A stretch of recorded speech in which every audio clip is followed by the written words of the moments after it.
Queridos irmãos e irmãs, vamos entrar na liturgia da quinta-feira da 11ª semana do tempo comum.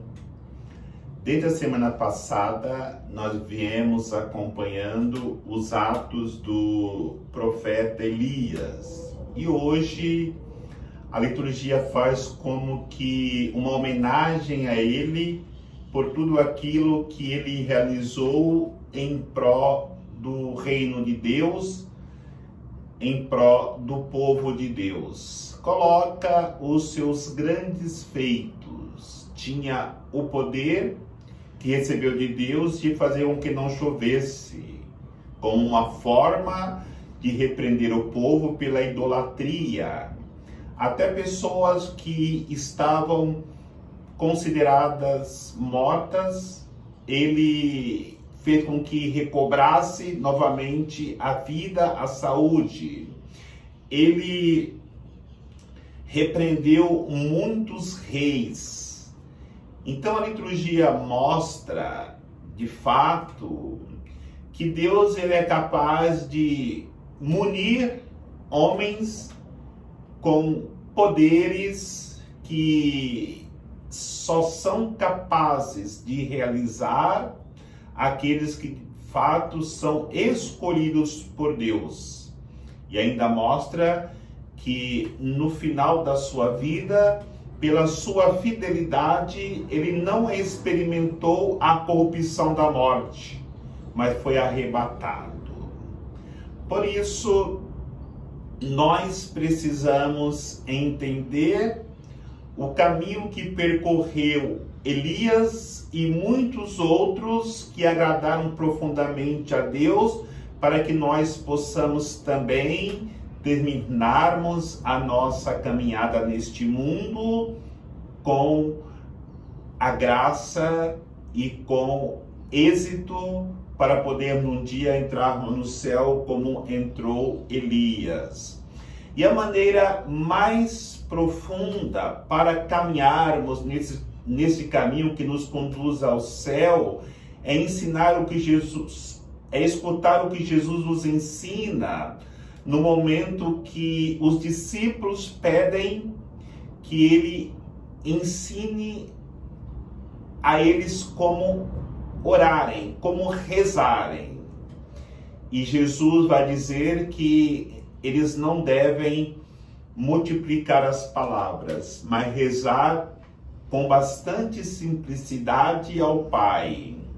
E aí ele apresenta no Evangelho de hoje a oração do Pai Nosso, para que eles pudessem assim agradar ao Pai na oração. E não só agradar ao Pai, mas também por esta oração do Pai Nosso trilhar o caminho da santidade, trilhar o mesmo caminho que Elias trilhou e tantos outros.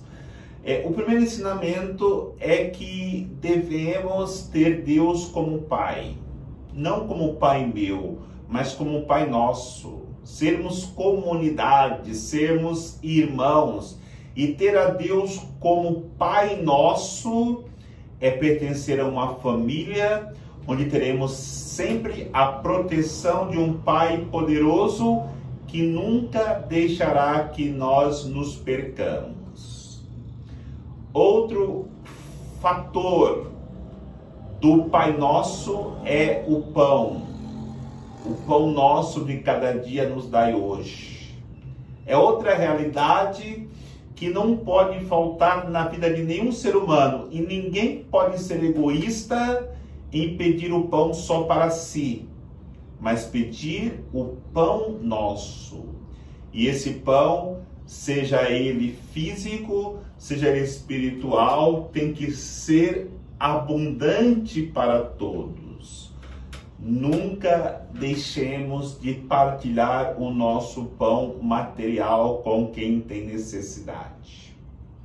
Como também nunca deixemos de partilhar o nosso pão espiritual com quem tem necessidade. Porque o pão espiritual é a oração. Quando nós rezamos, nós temos como repartir.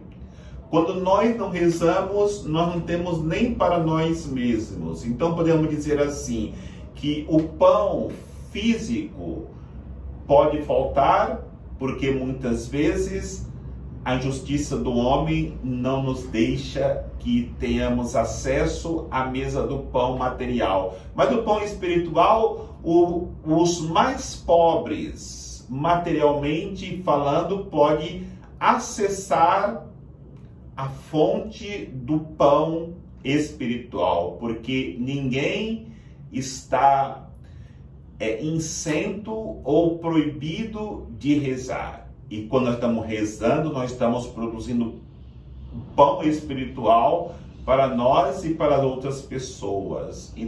E também, outro ponto que ele coloca fundamental para a nossa santidade é o perdão. Perdoar nossas ofensas, assim como nós perdoamos a quem nos tem ofendido. Não existe graça na vida da pessoa se ela não receber o perdão de Deus, porque todos nós somos pecadores, e muito mais do que isso, ela não dar o perdão para quem lhe ofendeu.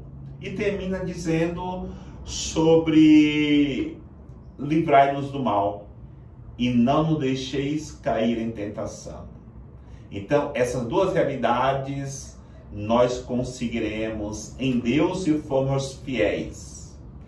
Não cairmos em tentação, porque a tentação vai ser uma constância na nossa vida, sempre seremos tentados. E vai nos livrar do mal provocada pela tentação que quererá nos tirar do caminho do reino dos céus. Motivados por essas palavras, pelo exemplo de Elias, busquemos para as nossas vidas o caminho de Deus que nos conduzirá para a salvação. Que o Senhor nos abençoe, em nome do Pai, do Filho e do Espírito Santo. Amém.